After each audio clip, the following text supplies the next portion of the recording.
కలిగి ఉన్నారు, తెలివి కలిగి ఉన్నారంటే ఆ తల్లిదండ్రులకి ఎంతో సంతోషంగా ఉంటుంది. అలాగనే గాయ కూడా ఎలా ఉండనట, గాయ గురించి యెరూషలేములో ఉన్నటువంటి పెద్దలు చెప్పారు, అయ్యా మేము గాయ దగ్గరికి వెళ్ళాము, గాయి అనేక విషయాలలో ప్రార్థనాపరుడుగా ఉన్నాడు, అనేక విషయాలలో సత్యాన్ని బట్టి నడుచుకుంటున్నాడు.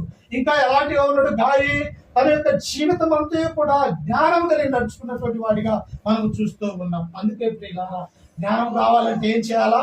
దేవుణ్ణి అడగాలని ఈ యొక్క గ్రంథం మనకు శ్రమిస్తుంది. సొలొమోను ఏం చేశాడమ్మా?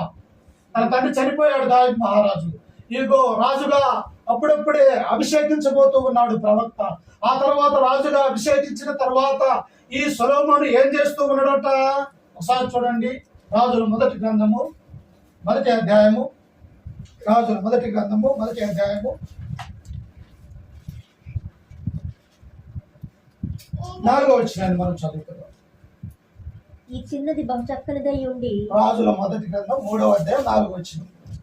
గిబియోను ముఖ్యమైన ఉన్నత స్థలమై ఉండెను కనుక బలులు అర్పించుటకై రాజు అక్కడికి పోయి ఆ బలిపీఠం మీద 1000 దహన బలులు అర్పించెను. ఎవరైనా?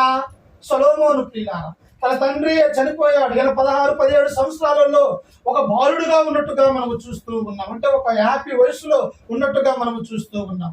కానీ ఆయన ఎక్కడికి వెళ్ళాడంట? గిబియోను అనేటువంటి ఉన్నత స్థలము అనగా బలిపీఠము దగ్గరికి వెళ్ళాడు. ఆ బలిపీఠము దేనితో తయారు చేయబడ్డది? దేవుని కొరకు తయారు చేయబడ్డటువంటి ఆ బలిపీఠానికి వెళ్ళి 1000 పెయ్యలని అక్కడ దేవునికి దాన బలులుగా అర్పించాడు. ప్రియులారా, ఎలా వచ్చింది జ్ఞానము? తన తండ్రి తన తల్లి అయినటువంటి బెత్షెబా కుమారుడికి సక్రమించినట్టుగా మనము చూడగలము. ప్రియులారా, అందుకనే దావీదు మహారాజు బ్రతికున్నప్పుడే ఆ రాజులో 2వ గ్రంథం